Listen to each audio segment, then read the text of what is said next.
اور علل الشرائع جو علامہ صدوق کی اس میں وہ نقل کرتے ہیں کہ امام حسن علیہ السلام جب حکومت سے دستبردار ہوئے ہیں تو انہوں نے کہا ہے کہ میرا حکومت سے دستبردار ہونا اسی طرح ہے جیسے خضر کا کشتی میں چھید کرنا، یعنی بظاہر جو کام نیگیٹو نظر آ رہا ہے، وہاں پہ تو خضر علیہ السلام پر تو وقت کے نبی نے اعتراض کر دیا، یہاں پہ تو ہم عام لوگ، کم فہم لوگ اعتراض کر رہے ہیں حسن علیہ السلام کے اقدام پر۔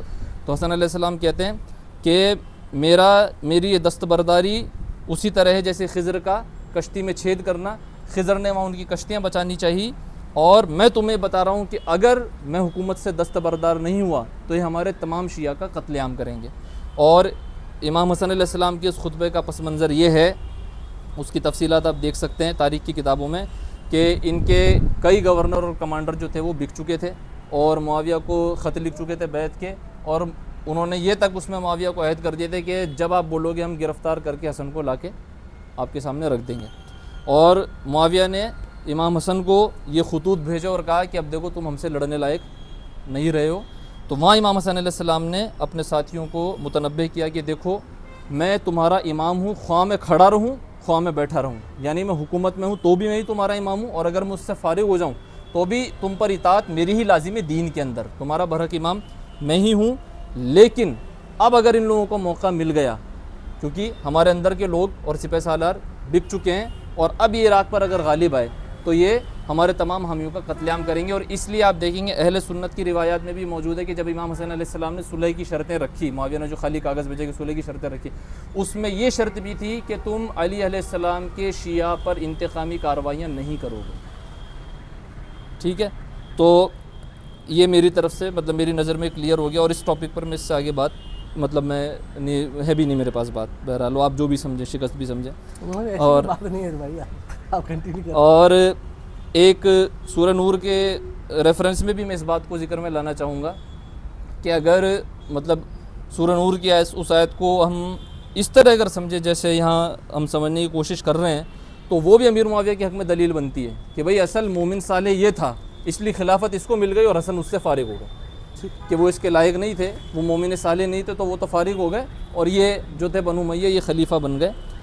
اور اہل بیت کے اندر جو اختلاف ہے، ہاں اس بارے میں یہ کلیئر کر دوں کہ اس کا انکار نہیں کرتے ہم کہ سادات میں آل رسول کے اندر ائمہ کی امامت سے منحرف ہونے والے لوگ ہوئے ہیں، اور اس لیے آپ دیکھیں گے کہ سادات سنیوں میں بھی پائے جاتے ہیں، ٹھیک ہے۔ سادات شیعہ میں بھی ہیں، ائمہ کی امامت ماننے والے بھی ہیں، اور ائمہ کو معصوم امام من اللہ نہیں ماننے والے لوگ بھی ہیں، جس کے لیے میں بول چکا ہوں کہ وہ ہمارے لیے کوئی حجت دلیل بحث کی حیثیت اس لیے نہیں رکھتی کیونکہ نوح علیہ السلام کے اپنے بیٹے نے، اپنی بیوی نے جو ہے ان کی نبوت قبول نہیں کی، لوط علیہ السلام کی بیوی نے قبول نہیں کی، تو اس سے کوئی خاص فرق نہیں پڑتا۔ اب رہی بات امام زید کی کہ انہوں نے اپنے وقت کے امام کو انہوں نے نہیں تسلیم کیا، تو امام زید علیہ السلام کی طرف منسوب ایسی روایات بھی ہیں جن کو ہم موضوع قرار دیتے ہیں، اور ایسی روایات بھی ہیں جو ہماری تحقیق میں صحیح ہیں۔ ان میں سے کچھ چند صحیح روایتیں میں آپ کے سامنے رکھ دیتا ہوں۔ مثلاً جن ائمہ کو ہم مانتے ہیں ان میں پانچویں امام محمد باقر علیہ السلام، جو کہ بڑے بھائی ہیں امام المجاہدین زید علیہ السلام کے، اور چھٹے امام ہیں انہی امام محمد باقر علیہ السلام کے بیٹے امام جعفر صادق علیہ السلام۔ تو ان کے بارے میں امام المجاہدین زید علیہ السلام کی حدیث اور اس کی ایک تاریخی دلیل بھی میں دوں گا کہ ہم یہ چیک کر لیں کہ بھئی صحیح اور موضوع میں سے کس کو ہم سمجھیں۔ بھئی یہ اثنا شریع اپنی ایک روایت کے لے کہہ رہے کہ صحیح ہے اور دوسری موضوع ہے، تو ہم تاریخ سے کیسے اس کو چیک کریں، تو وہ انشاءاللہ بھی ذکر کر دوں گا۔ تو امام المجاہدین زید علیہ السلام کی صحیح سند سے ہمارے پاس حدیث موجود ہے، وہ کہتے ہیں کہ ہم میں سے ہر دور میں ایک شخص حجت ہوتا ہے، اور اس دور میں میرا بھتیجا جعفر حجت ہے، یعنی وہ جعفر علیہ السلام کو حجت اللہ مانتے تھے اور ان کی امامت تسلیم کرتے تھے۔ اس کی سب سے بڑی دلیل یہ ہے کہ سنی اور شیعہ دونوں کے تاریخی مصادر میں موجود ہے، ان کی ہسٹری آپ پڑھنا، امام المجاہدین زید علیہ السلام کی انہوں نے بنو امیہ کے خلاف خروج کیا تھا، کہ خروج کرنے سے پہلے جب وہ مدینہ میں تھے اور بنو امیہ کے حکمران ہشام بن عبد الملک نے ان کو طلب کیا عراق، تو انہوں نے جا کر امام جعفر صادق علیہ السلام سے اجازت مانگی کہ اب میں عراق جا رہا ہوں اور آپ کے حامی وہاں موجود ہیں، مجھے اجازت دے دیجئے، اگر مجھے موقع ملا تو میں انشاءاللہ کارروائی کروں گا۔ امام جعفر صادق علیہ السلام نے اجازت دی، اور جب امام زید علیہ السلام وہاں سے گئے ہیں تو ہماری صحیح حدیث میں موجود ہے کہ امام جعفر صادق نے، جو میں کہہ رہا ہوں کہ ہمارے ائمہ سب پر استطاعت کی وجہ سے سب پر واجب نہیں قرار دیتے تھے، لیکن جو شامل ہوتے تھے جہاد و قتال میں ان کو افضل قرار دیتے. تو اس کی دلیل یہ ہے کہ امام زید علیہ السلام جب وہاں سے گئے تو امام جعفر صادق علیہ السلام نے کہا کہ جتنے اس کا ساتھ دیں گے وہ سب جنتی ہیں, وہ سب جنتی ہیں. بعد میں امام زید علیہ السلام وہاں جاتے ہیں, عراق میں 2 سال ان کا رہنا ہوتا ہے اور کئی لوگوں کو وہ تیار کر لیتے ہیں, لیکن ان کے پلان سے پہلے جو ہے مخبری ہو جاتی ہے اور حکومت کی طرف سے کریک ڈاؤن ہو جاتا ہے, اور یہ اصحاب بدر کی تعداد 310 سے کچھ اوپر 313 تقریباً اتنے ساتھیوں سمیت جہاد کرتے ہوئے شہید ہو جاتے ہیں. اور ان کے بارے میں ہماری صحیح حدیث میں موجود ہے, اور یہ پیشن گوئی ہے, یہ پیشن گوئی ہے جس کو آج ساری دنیا نے بھی دیکھ لیا کہ اللہ کے رسول صلی اللہ علیہ وسلم نے فرمایا تھا, حضرت زید بن حارثہ جو اکیلے صحابی جن کا نام زید قرآن کے اندر آیا اور کسی کا نہیں آیا, اور اس نام کو ہم اسی کی علامت سمجھتے ہیں کہ اللہ کے رسول صلی اللہ علیہ وسلم نے, کیونکہ یہ نام قرآن میں آنا باقی سب ناموں کو ہٹا کے صرف اس نام کا آنا اس کو ہم اس کی علامت سمجھتے ہیں, جو رسول اللہ صلی اللہ علیہ وسلم نے اس نام کے بارے میں خصوصیت بتائی جو ہماری صحیح حدیث میں ہے کہ اے زید تو ہم نام ہے میرے اس بیٹے کا جس کو کناسہ میں شہید کر کے سولی پہ لٹکایا جائے گا, اور وہ امام المجاہدین ہوگا, یعنی اس سے مجاہدین کی ایک تحریک برپا ہوگی. اور امام زید علیہ السلام کی شہادت کے بعد یہ ہوا کہ اہل تشیع کی پہلی جہادی تحریک برپا ہوئی, وجود میں آئی, جس کو تاریخ میں زیدی تحریک کے نام سے جانا جاتا ہے. اور اس کے بعد سے بنو امیہ بنو عباس کے خلاف خروج کرنے والے اہل بیت کے جتنے بھی حامی ہوتے تھے وہ سرکاری ریکارڈ میں زیدی کہلاتے تھے.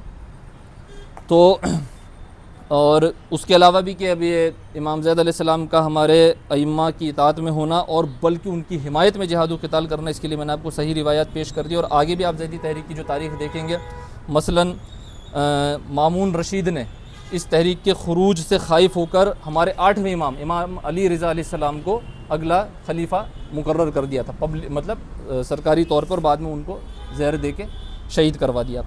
پھر ہمارے جو 11ویں امام ہیں امام حسن عسکری علیہ السلام, اور یہاں ضمناً یہ ذکر آ رہا ہے کہ آج دیکھیے ہمیں کوئی 12-13 صدیاں ہو چکی ہیں, لیکن یہ 12 سرداروں والی حدیث اس قدر معروف تھی بنو امیہ اور بنو عباس تک کو کہ یہ جو سلسلہ ایک ایک کر کے بار بار شہید کیا گیا ہے وہ اس وجہ سے کہ 12ویں تک نوبت نہ پہنچے. اور اس لیے آپ دیکھیں گے ہمارے کوئی 3-4 ائمہ کے علاوہ باقی جتنے ائمہ ہیں وہ سب اپنے وطن سے دور راجدھانیوں کے اندر دفن ہیں, جہاں ان کو طلب کیا جاتا, جیل میں رکھا جاتا, اور کچھ دنوں کے اندر وہ شہید ہو جاتے ہیں. تو جب 11ویں امام تک نوبت آئی تو 10ویں امام علی نقی علیہ السلام کو وقت کے عباسی خلیفہ متوکل نے مدینہ سے طلب کر لیا. اس وقت تک مدینہ میں ہی رہ رہے تھے.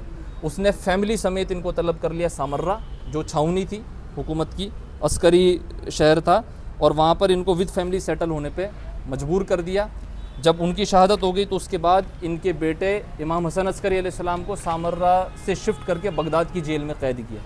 اس کے اوپر زیدی تحریک نے پھر خروج کیا, 11ویں امام کی حمایت میں زیدی تحریک نے پھر خروج کیا بنو امیہ کے خلاف. اور ذہبی جو ابن تیمیہ کے کٹر شاگرد اور ناسبی رجحانات رکھنے والے اور جن کو اہل سنت اسماء الرجال میں حجت مانتے ہیں, وہ ذہبی کہتے ہیں کہ جب 11ویں امام کی قید و بند شروع ہوئی تو عراق کے زیدی کمانڈر 12ویں امام کی پیدائش کا انتظار کرنے لگے. تو اس وقت کے حکمرانوں کو بھی پتہ تھا کہ 12واں کون ہوگا اور ہمیں اس سے کیا خطرہ ہے. اور امام حسن عسکری علیہ السلام کی خطوط تاریخی مصادر میں موجود ہیں جو انہوں نے ذکر کیا ہے کہ یہ ساری قید و بند اس لیے ہے کہ میری نسل آگے نہ چلے. جب خروج ہو گیا زیدی تحریک کا, حکومت فورس ہوئی ان کو بغداد سے واپس سامرہ میں گھر کی نظر بندی میں رکھنے میں. اس کے بعد سے حکومت نے یہ کیا کہ حکومت کے گارڈ آتے اور ان کی گھر کی عورتوں کو چیک کرتے. یہ اہل بیت کے اوپر انہوں نے ظلم ڈھائے ہیں کہ کوئی حاملہ تو نہیں ہے. ایک باندی تھی جو فربا تھی, موٹی تھی, اس کو قید کر لیا گیا. 2 سال بعد اس کو انہوں نے اطمینان کر کے چھوڑا کہ یہ حاملہ نہیں ہے. تو اس سرویلانس کے اندر کیسے ہمارے 12ویں امام کی پیدائش ہوئی ہے اور کس طرح وہ غیبت میں گئے, بالکل دوسرا ٹاپک ہے, مطلب میں اس ٹاپک کو نہیں چھیڑنا چاہ رہا ہوں. اور 28 سال کی عمر میں یہ امام حسن عسکری علیہ السلام ان کو بھی زہر دے کے صرف 28 سال کی عمر میں ان کو شہید کر دیا گیا. اور ابن تیمیہ اور ان کے شاگردوں نے اس کے اوپر جشن بنایا کہ ان کا 12واں پیدا ہی نہیں ہو پایا. ٹھیک ہے, تو اس کے اوپر میں اپنی بات جو ہے وہ تمام کروں گا. وما علینا الا البلاغ المبین وآخر دعوانا الحمدللہ. جزاک اللہ خیر و احسن جزا. الحمدللہ رب العالمین صلی اللہ علیہ علی رسول الکریم. اما بعد, چونکہ پہلی ٹرن ہمارے بھائی کی تھی, آخری ٹرن میں میری بات کر کے ویسے ہی انہوں نے کہہ دیا کہ اس پہ ختم کریں گے انشاءاللہ. تو اب میں ان کی جو چند باتیں ہیں, میں پہلی ایک بات کا جواب پہلے میں بھول گیا, نہیں دے پایا, انہوں نے دوبارہ ریپیٹ کر دی ہے ماشاءاللہ, جزاک اللہ خیر. یہ کہتے ہیں اگر سورہ نور آیت نمبر 55 کا سہارا لیا جائے تو معاویہ اور جو یزید ہے ان کو بھی بینیفٹ مل جائے گا. تو بھائی کیسے ملے گا بینیفٹ یار؟ کیسے ملے گا؟ ہمارے پاس میں واضح روایتیں ہیں یزید کے نام لے کر کے، معاویہ کا نام لے کر کے، کہ اللہ کے رسول صلی اللہ علیہ وسلم نے ہمیں فرمایا کہ خلافت من حاج النبوہ، خلافت راشدہ 30 سال رہے گی. اور اس کے بعد میں ہمارے پاس میں اور بھی سلسلہ تو سیاح کے اندر شیخ ناصر الالبانی نے اس کو صحیح کہا ہے کہ میری امت کے اندر سب سے پہلے بدعت ایجاد کرنے والا بنو امیہ کا شخص ہوگا. یزید کا نام لے کر کے بتایا قریش کے کچھ جوان چھوکرے میری آل کو قتل کریں گے. بہت سی روایتیں ہیں لیکن موقع محل نہیں ہے. تو بینیفٹ آف ڈاؤٹ معاویہ اور یزید کی حکومت کو ملتا ہی نہیں ہمارے نزدیک. ہمارے پاس میں 30 سالہ خلافت راشدہ کا اللہ کے رسول صلی اللہ علیہ وسلم کی طرف سے پیشن گوئی ہے اور وہ زمین پر ثابت بھی ہوئی ہے. اس کو شیعہ بھی مانتے ہیں اور سنی بھی مانتے ہیں. تو سورہ نور آیت نمبر 55 کا بینیفٹ ڈاؤٹ معاویہ اور یزید کو نہیں ملتا، پہلی بات. دوسری بات کہ 12 امام کے نام ان کی کتابوں میں ہیں. جیسا بھائی نے کہا بخاری مسلم ہمارے لیے حجت نہیں ہے، تو آپ کی کتابیں ہمارے لیے حجت نہیں ہے، تو اس سے دلائل دینے کا کوئی فائدہ بنتا ہی نہیں ہے. اس میں جب لمبی ڈسکس نہیں کروں گا. دوسری بات انہوں نے بولی ہمارے لیے حجت ہے 12 امام اور ان کے صحیفے. اب میں پھر میرے بھائی کو ان کی بات یاد دلاؤں گا کہ انہوں نے کہا کہ ہمارا عقیدہ قرآن کریم کے ساتھ بالکل اٹیچ ہے، قرآن کو ہم پورا مانتے ہیں. میرے پاس قرآن کریمہ کی بے شمار آیتیں ہیں جس میں اللہ سبحانہ و تعالیٰ فرماتے ہیں کہ میں نے اس قرآن کریم میں کچھ بھی باقی نہیں رکھا، آپ کرو صحیفے اتارے. اللہ قرآن میں کہہ رہا ہے اگر یہ آیت نہیں ہو آپ کی جوتی میرا سر. قرآن میں اللہ سبحانہ و تعالیٰ فرماتا ہے کہ ہم نے اس قرآن کریم میں ہر چیز کی تفصیل بیان کر دی ہے. اذان دکھائیے قرآن سے. ایک منٹ میرے بھائی، نہیں غلط بات نہیں، غلط بات یار استغفر. آپ اپنے دیکھیے ایک بھائی یار بیچ میں نہیں، بیچ میں آپ مت بولو. آپ معروف بھائی معذرت کے ساتھ میں نے آپ کی ٹرن میں بالکل خاموشی رکھی ہے. نہیں تو احادیث کا انکار ہو جائے گا اس طرح. ہاں تو میں بتا دوں قرآن یہی کہتے ہیں کہ اللہ نے کچھ قرآن میں چھوڑا ہی نہیں ہے، باقی یہ تو قرآن کی آیت ہے. احادیث کا انکار ہو تو گیا. اعتراض اللہ پہ کرو، یہ تو قرآن کی آیت ہے. اللہ کو کہو کہ اللہ کو اذان قرآن میں نہیں ہے. اگر یہ قرآن میں آیت نہیں ہو اور میں بیان کر رہا ہوں تو میرے پہ جد آتی ہے نا میرے بھائی. ہاں تو قرآن میں تو ابو بکر عمر کا بھی نام نہیں ہے. بھائی ایسا ہے کہ وہ نہیں ہے، وہ کیا ہے آپ جو کہہ رہے ہو صحیفے اتارے. میرا جواب اس پر ہے کہ اللہ کو صحیفے اتارنے کی کیا ضرورت پڑے گی؟ اللہ کہہ رہا ہے ہم نے قرآن میں کچھ باقی نہیں چھوڑا. قرآن سے نص میرے پاس اذان کی بات میں بتاؤں گا، صحیفوں کے بارے میں آپ کو آیت بتاؤں گا انشاءاللہ. ٹھیک ہے. آپ میں سوچ رہا تھا لاسٹ آرگومنٹ ہوگا لیکن میں دیتا ہوں انشاءاللہ، اس کا بھی جواب دیتا ہوں. دیکھیے ایسا ہے کہ ایک تو میں ان کی باری میں بول نہیں رہا بالکل بھی. انہوں نے اپنی جو لاسٹ ان کی تھی اس میں انہوں نے 12 اماموں کی تاریخ بتائی، جبکہ آپ لوگوں کو معلوم ہے ہمارا موضوع 12 امام اور بات کرنے کا تھا ہی نہیں. آپ کے 12 امام آپ کے نزدیک کیا ہے کیا نہیں ہے، کون کس کو مانتا ہے، آپ نے خود نے تسلیم کر لیا کہ ہمارے اہل بیت میں سے کئی سادات ایسے ہیں جو ایک دوسرے کو نہیں مانتے تھے. آپ نے خود نے تسلیم کر لیا. اور یہی میرا دعویٰ تھا کہ بھئی 12 اہل جو ائمہ اکرام ان میں آپس میں آپ ایک دوسرے کو نہیں مانتے، اور آپ نے اس بات کا جواب بھی نہیں دیا. حسن نے ان کو کیوں سونپ دیا؟ جبکہ اللہ تو قرآن میں محمد صلی اللہ علیہ وسلم کو کہہ رہا ہے کہ محمد صلی اللہ علیہ وسلم تجھے تیری ذات کے تعلق حکم دیا جاتا ہے. حسن علیہ السلام کا تو پورا لشکر تھا ساتھ میں، تو کیوں انہوں نے ایسے کون سا صحیفہ اتار دیا الگ سے ہی جو قوم کو معلوم ہی نہیں، ملت کو معلوم ہی نہیں؟ تو میرے بھائی ایک چیز کا یہ دھیان رکھیے، مجھے اپنی ٹرن میں بات کہنے دیجیے، ٹھیک ہے؟ آپ جواب دیں گے تو میں بھی جواب دوں گا انشاءاللہ، کیونکہ پہلی ٹرن آپ کی تھی. میں آپ کے کسی بھی چیز میں بیچ میں نہیں بولا میرے بھائی. یہ جیت ہار کا مسئلہ نہیں ہے. آپ کو ہماری بات سمجھ میں آتی ہے، امن صدقنا. ہمیں آپ کی بات سمجھ میں آتی ہے، امن صدقنا. زبردستی تو کوئی کسی میں ہے ہی نہیں نا، کیا میرے بھائی؟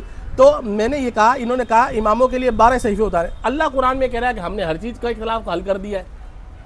اذان کا مسئلہ کوئی اختلاف کا مسئلہ ہے کیا؟ عقیدے کا مسئلہ، جنت جہنم کا مسئلہ ہے. بھائی تمہارے 12 ائمہ اکرام کا مسئلہ جنت جہنم کا مسئلہ ہے. اگر تم اس بات پہ ڈیبیٹ کرنا چاہتے ہو، میں ثابت کر دیتا ہوں کہ تمہارے نزدیک کسی ایک امام انکار رسول کا انکار ہے، رسول کا انکار اللہ کا انکار ہے. میں یہ بات ثابت کر دیتا ہوں جو تمہارے ائمہ اکرام میں سے کسی ایک ائمہ کو نہیں مانے وہ جنت میں نہیں جائے گا. آ جاؤ اس بات پہ مناظرہ کر لو. پھر تمہارے سادات کا کیا ہوگا، اہل بیت کا کیا ہوگا، اس بات پہ ٹاپک پہ مناظرہ کر لو. میں یہ ثابت کر سکتا ہوں کہ اصول دین شیعوں کے نزدیک 12 ائمہ پر ایمان لانا اصول دین میں سے ہے، اصول دین میں سے ایمان کا حصہ ہے. لیکن چونکہ ہمارا ٹاپک یہ نہیں ہے، ہم اس پہ بات کر رہے ہیں کہ منصوص بن اللہ. اب رہی بات، میں نے معاویہ والا بینیفٹ آف ڈاؤٹ کا بتا دیا کہ بھی معاویہ کو بینیفٹ ڈاؤٹ ہماری کتاب سے نہیں ملتا ہے، ٹھیک ہے. اور جو بھی آپ بات کر رہے ہیں اپنی روایتوں سے بات کی آپ نے، جو 10-15 منٹ بات کی امام زید کی، دوسرے دیگر کی، میں یہ بھی بات ثابت کر دوں گا کہ امام زید نے امام باقر کو نہیں مانا. اس پہ مناظرہ کرنا کر لینا آپ انشاءاللہ. ہم یہ بات ثابت کر دیں گے کہ امام زید نے، تاریخی حقائق ہے، آج کی کرنٹ جو ورلڈ سچویشن ہے اس میں بھی یہ بات نکل کر آتی ہے کہ امام زید نے امام باقر کو نہیں مانا، امام عبداللہ افتاح نے موسیٰ کاظم کو نہیں مانا، اور تو اور کئی لوگ ایسے بھی ہیں جنہوں نے موسیٰ کاظم کو امام مہدی مانا. ہم بہت سی چیزیں رکھ سکتے ہیں. آپ لوگوں میں ضروری نہیں ہے کہ سارے کے سارا 12 ائمہ کرام کو مانتے ہیں. آپ میں سے بہت سے ایسے اسماعیلی فرقہ وہ بالکل الگ ہو گیا. بہت سے ایسے سادات ہیں جو اپنے اپنے اماموں کو لے کر الگ ہو کے رہنے فرقے بنا لیے. آپ شیعہ بھائیوں میں خود میں اتفاق نہیں ہے کہ 12 امام ہے کون سے. تو اس پہ اگر مناظرہ کرنا ہے اس پہ اپن کر سکتے ہیں. اور اماموں کے نام ہماری کتاب میں بھائی امام اس کا بھی جواب دے دیا میں نے تفصیلی, اس میں کوئی ڈیٹ نہیں. ہاں, اور رہی قرآن کے تعلق سے بھی بتا دیا. ٹھیک ہے بھائی, امام زید کا اب آخر میں میرے بھائی نے امام زید کا تبصرہ کیا, یہ موجود نہیں ہے ہمارا امام زید پر تبصرے کا. اگر یہ بات کر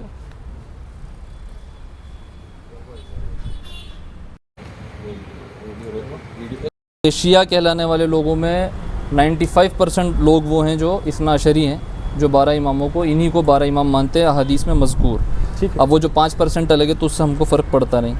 دوسرے صحیفوں کی بات رہی تو شیخ البانی کی صحیحہ کے اندر موجود ہے کہ اللہ کے رسول صلی اللہ علیہ وسلم 2 کتابیں لے کر آئے. آپ نے فرمایا اس میں جنتیوں کے اندر نام, اس میں جنتیوں کے نام ہے اور اس میں جہنمیوں کے نام ہے, اور اپن جانتے ہیں کہ قرآن کے علاوہ بھی وہی اترتی جو حدیث کی شکل میں اپنے سامنے ہیں. اور یہ جو صحیفے تھے ان کو ہم قرآن کی اس آیت کی تفسیر مانتے ہیں جو قرآن میں بار بار آتا ہے کہ اللہ تعالیٰ نے رسول اللہ صلی اللہ علیہ وسلم کو ایک تو قرآن بھی دی اور اس قرآن کی حکمت بھی دی. تو آپ نے وہ بہرحال وہ اور سابقون الاولون والا میں مس کر گیا تھا کہ مہاجرین و انصار کی کلیت کے بارے میں اللہ تعالیٰ نے سورہ توبہ کی آیت نمبر 100 میں وہ نہیں فرمایا. اللہ تعالیٰ نے ان کے سابقون اولون کے بارے میں فرمایا. اب یہ جو ان کے سابقون اولون ہیں, آپ تاریخی مصادر میں جا کے دیکھ سکتے ہیں کہ جب ثقیفہ کا اختلاف ہوا تو سابقون اولون کی اکثریت, ان کی بھی کلیت نہیں کہہ رہا ہوں میں, سب نہیں کہہ رہا ہوں کیونکہ پرانے مہاجروں کے اندر وہ بکر عمر بھی میں بھی تسلیم کرتا ہوں, لیکن جو 150 مہاجرین مکہ میں تھے ان کی اکثریت امام علی علیہ السلام کے ساتھ گئی. اور انصار کے جو سابقون تھے, جو دوسری بیعت عقبہ ثانیہ جو تھی اس وقت تک جو انصار بیعت ہوئے تھے, ان کی اکثریت بھی امام علی علیہ السلام کے ساتھ تھی. اور ثقیفہ والوں کے ساتھ طلقہ کی فتح مکہ کے بعد مسلمان ہونے والے جو تھے ان کی جمعیت ان کے ساتھ تھی. مطلب یہ ہماری طرف سے کلیریفیکیشن ہے کہ ہم اس آیت کو الگ طریقے سے کیوں سمجھتے ہیں. وما علینا الا البلاغ. ٹھیک ہے, میں سمجھتا ہوں کوئی زیادہ بات کرنے کی ضرورت نہیں ہے, میں نے اپنی ساری بات کہہ دی ہے الحمدللہ رب العالمین. بات کو ختم کیا جائے. اگر نیکسٹ کوئی ٹاپک پہ اگر بات کرنا چاہیں گے تو بیہائنڈ دا کیمرہ ہم بات کر لیں گے انشاءاللہ, پھر اس کے سامنے نیکسٹ کوئی سیشن ہوگا تو چلا دیں گے انشاءاللہ رب العالمین.